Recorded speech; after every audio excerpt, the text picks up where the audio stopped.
You're listening to All Things Sports with Mike Davis.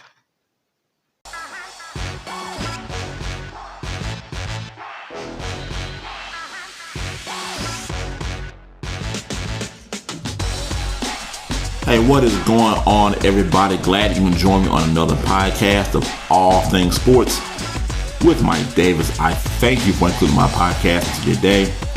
If you're listening on Spotify, follow the podcast. If you're on the YouTube side of things, subscribe, comment, like, share, all that good stuff. Go to the social media links in the description box to get in contact with the show for comments or suggestions. I won't take up much more of your time. Let's get into it. All right, guys. First, let me say happy Hump Day. I heard a lot of Hump Day jokes, being that my name is Mike. If you remember I forget what commercial it was, but the camel that comes in and, but you've heard it. But look, happy Hump Day to everybody. I got a great show for you guys today. But before we get into it, has anybody heard about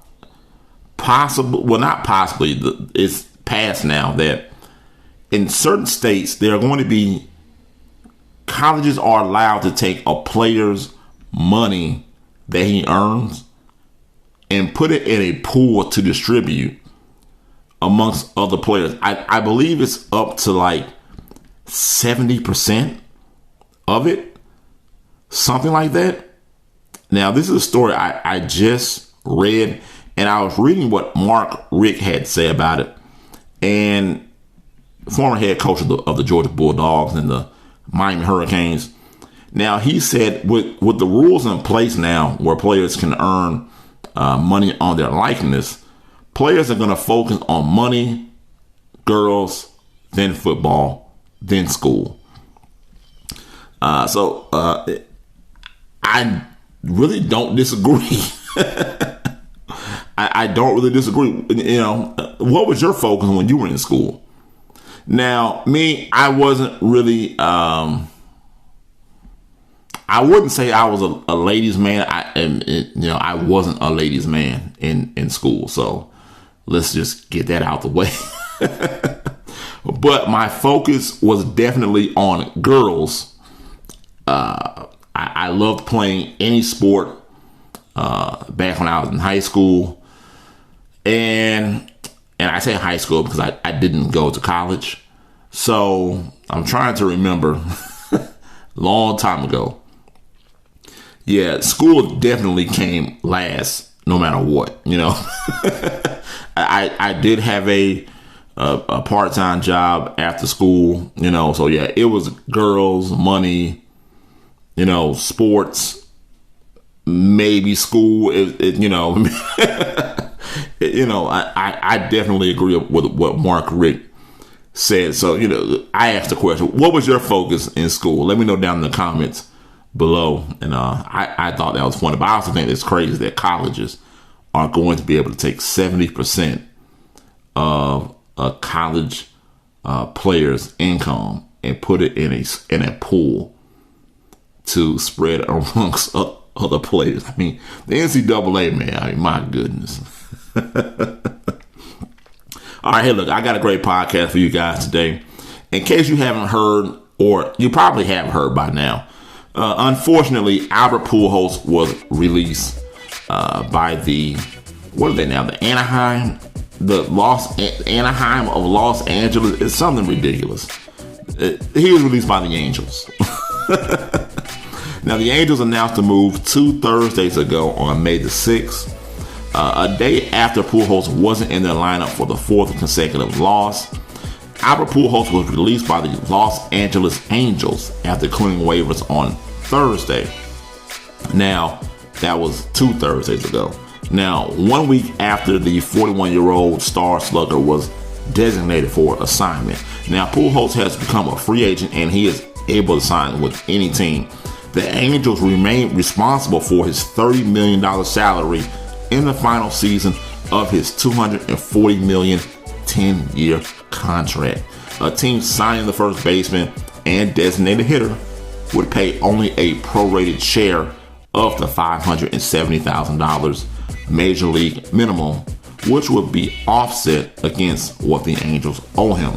Now, Pujols is only hitting 198 with a .622 OPS this season with 5 home runs, 12 RBIs, and 92 plate appearances. Now, Pujols is 5th in Major League history with 667 homers, 13th in 3,253 hits. He is a 3-time National League MVP, a 2-time World Series champion with the St. Louis Cardinals. Pujols has a career average of .298 and a 921 OPS, which is amazing. He is a 10-time All-Star, and he had been, until he was recently released, the oldest active player in the major leagues. Now, Pujols was in a 7-for-43 slump at the time he was cut. And I want to know, should your team sign Albert Pujols? Should my Braves sign Albert Pujols? Should the St. Louis Cardinals sign Albert Pujols? I'll say this. Look, again, these are just my thoughts. I have to say that. These are just my thoughts. I wouldn't mind it if it was an American League team. But playing him at DH at this point in his career could prove to be a liability, being that his OPS is only .622 this year, which is pretty much below average.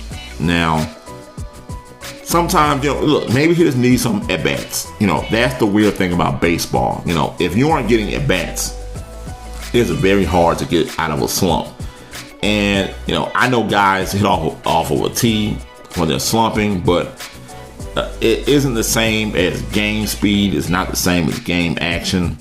So it's just one of those. Sometimes guys really do just need at-bats to break a slump. And as far as teams signing him, I don't know. Maybe the Cardinals can sign him and give him a farewell tour. I do think he's at least owed that. I would definitely show up to see Albert Pujols one more time when the Cardinals roll into Truist Park here in Atlanta, or should I say Marietta, Georgia. Hey, look, Albert Pujols, he'll go down as one of the greatest hitters and players of all time. But look, Father Time has caught up to Pujols like it catches up to all of us men. There's the whistles telling me to snuff Albert Pujols. So, all right. So look, before I get out of that, look, what are your thoughts? Will Pujols play once more in the majors? Do you think your team should sign Albert Pujols? Let me know in the comments below and what your thoughts are. All right, moving on to this day in sports, May 19th. Back all the way in 1935, the NFL adopts an annual college draft to begin in 1936. So if you didn't know when the NFL decided to start an NFL draft, there you go. That's a good trivia question. You can use it on trivia night, and I'm pretty sure you would stomp a lot of people, because even I had no idea when the NFL adopted the college draft. And now you know it was in 1935 to begin, and 1936 on May 19th. All right, hey, look, short podcast, but unfortunately, that's all I got for you today, folks. I thank you for including my podcast into your day. If you're listening on Spotify, do yourself a favor, guys. Follow the podcast. Don't miss out. If you're on the YouTube side of things, go ahead, subscribe, comment, like, share, all that good stuff. Go to the social media links in the description box to get in contact with the show for comments or suggestions. You've been listening to All Things Sports with Mike Davis. And remember, it's your world. I'm just giving my opinion. I'm out. Peace.